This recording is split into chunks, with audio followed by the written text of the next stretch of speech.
Oi gente, tudo bom? Mais um vídeo da série Na Minha Estante aqui no canal. Tecnicamente a partir desse vídeo é uma série, porque esse é o segundo vídeo. E se no primeiro vídeo eu falei de uma das, provavelmente a minha escritora norte-americana favorita, Patricia Highsmith, vou deixar aqui em cima, em algum dos lados. No vídeo de hoje eu vou falar sobre um dos meus escritores britânicos favoritos, que é o Bernard Cornwell. Também conhecido como o melhor escritor de batalhas que habita o planeta Terra, falo com tranquilidade. Muito bem, nosso menino nasceu no dia 23 de fevereiro de 1944 em Londres.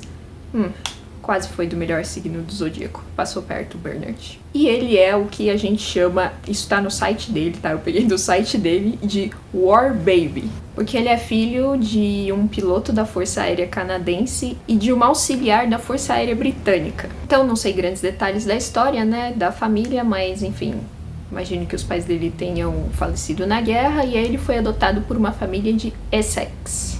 Ele fez seus estudos na Universidade de Londres, depois ele foi professor, trabalhou 10 anos na BBC e em 1979 ele se mudou para os Estados Unidos para ficar com a Judy, que é o grande amor da vida dele. Eles se casaram no ano seguinte e nos Estados Unidos foi onde ele começou a escrever seus livros de ficção. Então, além da sua paixão por conflitos militares, né, que é bastante óbvia se a gente considerar a sua obra como um todo, ele também tem uma grande coleção de mapas antigos.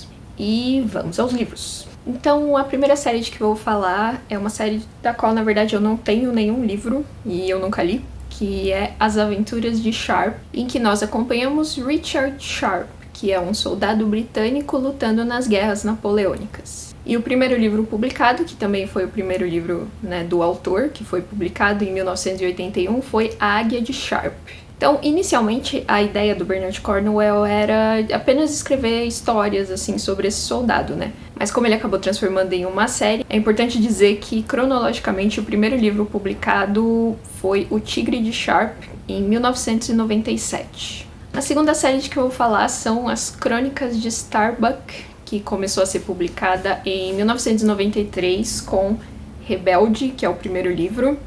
Foram publicados 4 livros até agora, e nessa série a gente acompanha o Nathaniel Starbuck, um jovem soldado que atua durante a Guerra Civil dos Estados Unidos, né, a Guerra de Secessão. Essa é uma série que eu também não comecei a ler ainda, mas minha mãe já leu o primeiro livro e ela achou divertidíssimo, ela ria alto. A próxima série de que eu vou falar é uma trilogia que me fez amar este homem pra sempre. E foi uma das primeiras trilogias dele que eu li, né? Uma das primeiras séries. Que são as Crônicas do Rei Arthur, cujo primeiro livro, O Rei do Inverno, foi publicado em 1995. Então aqui a gente tem um reconto, podemos dizer assim, basicamente, das aventuras arturianas. E a gente acompanha um jovem chamado Derfel, não sei. Que, enfim, com o desenrolar da história, vem a se tornar um dos guerreiros de Arthur, digamos assim. Então aqui tem tudo que o povo gosta, né, pra uma série que fala de Rei Arthur. Tem Merlin, tem Excalibur, tem Guinevere, tem Cavaleiros da Távola Redonda, tudo que vocês quiserem da lenda arturiana tá presente nessa trilogia maravilhosa. E eu só tenho o primeiro livro, né, porque eu li na escola, essa trilogia, tinha na biblioteca da escola. E aí, enfim, estamos aí lentamente completando a coleção, né, e como é uma série que eu já tinha lido, eu prefiro, enfim, investir os recursos financeiros em livros que eu ainda não tive a oportunidade de ler. E a próxima série de que eu vou falar também é uma trilogia, que é A Busca do Graal, cujo primeiro livro, O Arqueiro, foi publicado em 2000.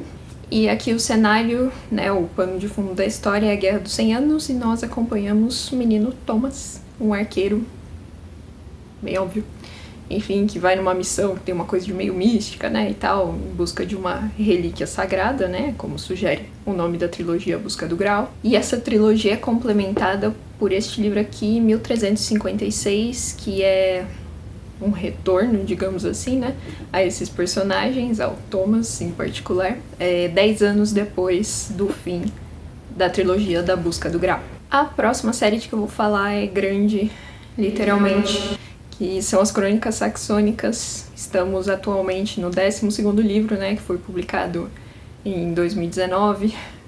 E o primeiro livro, O Último Reino, saiu em 2004. Essa é uma série que eu tento manter em dia, pelo menos na estante. Estão faltando 2 livros, o 3 e o 4. Miga, se você já leu, devolve, tá? Obrigada de nada. Mas a leitura não está tanto em dia assim, eu li até o 7º livro, então já estamos com um atraso considerável aí. E eu já falei um pouquinho sobre o primeiro livro em outro vídeo, mas só retomando, aqui nessa série nós acompanhamos as invasões dinamarquesas, ou uma das ondas, né, de invasão dinamarquesa na Grã-Bretanha. Se eu não estou muito enganada, a história começa 866 depois de Cristo, século 9. E aqui nessa série, né, nós acompanhamos o Uhtred, que é um príncipe da Nortúmbria, né, que é um dos reinos. Naquela época a Inglaterra não existia, né, como assim, uma nação unificada, e ele é o príncipe da Nortúmbria, que é o reino, como o nome sugere, mais ao norte da ilha. E o que acontece aqui é que ele é capturado por dinamarqueses, e o tio dele acaba ficando no trono. Então ele é um saxão, né, um inglês, criado por dinamarqueses, que tem esse sonho, assim, meio que esse sonho de voltar para casa, né, e retomar o trono que foi usurpado dele, mas ao mesmo tempo ele cresceu como um dinamarquês. Então ele tem um respeito ali por aquela cultura, né, por aqueles valores, e esse conflito de identidade faz parte de toda a trajetória dele. Mas não só de séries, Bernard Cornwell vive. Então vou falar um pouquinho agora sobre os livros únicos dele. O primeiro de que eu vou falar é Stonehenge, que foi publicado em 1999. E aqui ele recupera um pouco do que seria a sociedade inglesa. Não dá nem pra dizer isso, mas enfim, o que seria a sociedade na época de Stonehenge, né? Que é aquele monumento de pedra de mais de 4.000 anos de idade, famosíssimo na Inglaterra, né? E aqui nós temos uma história de irmãos, de amores proibidos, tribos rivais e muita bruxaria e diabruras. Outro livro único do Bernard Cornwell que eu não tenho aqui é O Condenado, que foi publicado em 2001. Esse foi um dos primeiros livros que eu li dele, né? Então, pra ser bem honesta, eu lembro muito pouca coisa dele. Mas ele é um dos livros mais diferentes, né? Porque ele não se insere num cenário de batalha. Na verdade, aqui a gente tem um pintor que foi preso e jura que é inocente, então se trata mais de uma investigação para descobrir o que realmente aconteceu, como o crime aconteceu, né? Quem, se não ele, quem praticou o crime. E aqui o Bernard Cornwell, na verdade, ele mergulha mais profundamente no sistema carcerário, digamos assim, da Inglaterra, né? Tem a questão de como o personagem é tratado na prisão e de que a pena, né, eram enforcamentos naquela época, então ele faz uma descrição detalhada todo esse processo, né, de enforcamento. Então, nesse ponto, é o livro mais diferentão dele, que a gente não tem aquela coisa, espadas, escudos e formação de batalha e navios e tal, não tem nada disso aqui. O próximo livro de que eu vou falar é Agincourt, publicado em 2008. Esse livro também se passa durante a Guerra dos 100 Anos, mas aqui a gente trata de uma batalha em particular, né, que foi a Batalha de Agincourt, que aconteceu em 1415 e acabou ficando famosa porque era uma daquelas situações em que os ingleses estavam em clara desvantagem, estavam assim, só um milagre para salvar eles, e foi uma batalha da qual eles saíram vencedores, da qual inclusive trata um outro escritor inglês que talvez vocês conheçam, chamado William Shakespeare, na peça Henrique V. O próximo livro de que eu vou falar, que também é um livro que eu não li ainda, inclusive não tenho, é O Forte, publicado em 2010. A história se passa em 1779, nós estamos no meio da Guerra de Independência dos Estados Unidos, e esse livro também tem como foco uma batalha em específico, que eu vou precisar ler, a Batalha na Baía de Penobscot. Não sei se parece correto, historiadores me corrijam, na qual os ingleses constroem um forte para enfrentar os norte-americanos, e os norte-americanos reúnem o que seria a maior frota do conflito até então. Não tenho certeza se a maior frota do conflito no geral, assim, mas enfim, isso é importante para o desenvolvimento da história. O próximo livro de que eu vou falar é Waterloo, publicado em 2014. Sim, aqui estamos novamente falando de Napoleão. Então aqui é retratado o que seria a última batalha de Napoleão, né, como imperador.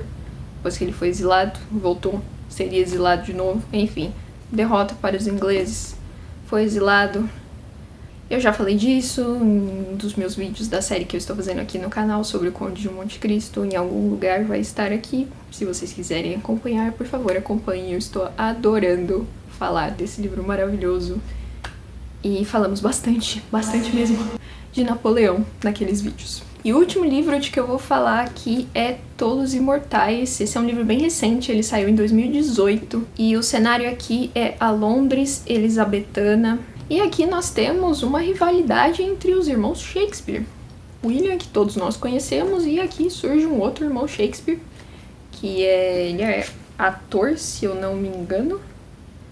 Richard Shakespeare sonha em fazer carreira na cena teatral de Londres. Um universo dominado por seu irmão mais velho, o ilustre dramaturgo William Shakespeare.